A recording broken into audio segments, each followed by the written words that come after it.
نيجي نخش كده نشوف قاعدة العربية عاملة ازاي. مبدئيا لا مبدئيا كده واحد في طولي كده، انا طولي 180 سم.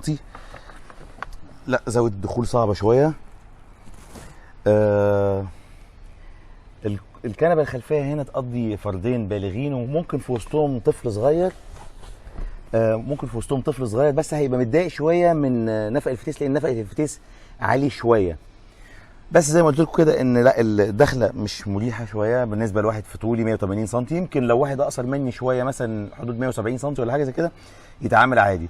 غير ان انا كمان ظابط الكرسي على قعدتي اللي مش مرتاحه قوي، يعني قدام انا 180 فظبطت الكرسي اللي قداماني كده، فانا ركبتي مش مرتاحه في القعده. برجع اقول لك تاني برضو لو واحد اقصر مني هيبقى مرتاح شويه عني، انا طولي مش مريحني. فهي العربية يعني طبعا لو بصينا هنلاقي لا هي تصلح لأسرة صغيرة أو شباب، يعني مش أسرة كبيرة. منطقة الليج روم كويسة حلوة مش وحشة، وبرده منطقة الهيد روم برده هنا مش وحشة حلوة كويسة. في هنا جيوب تخزين في العربية في الكرسي في ظهر الكرسي الأمامي. مفيش هنا فتحات تكييف خلفية، حتى ما فكروش يحطوا مثلا أي حاجة كده مساحة تخزين ترمي فيها أي أو تحط فيها أي حاجة رفيع في إيدك.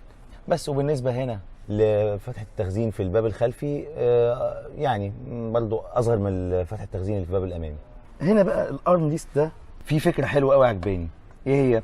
هنا في كاب هولدرز تفتحها كده تحط الحاجه اللي فيها، مجرد ما قفلتها مفيش هنا بقى ايه فتحات الكاب هولدرز مضايقاك كده، فانت ايدك كلها مسنوده على وحده مفروده كلها. بس فكرتها حلوه يعني.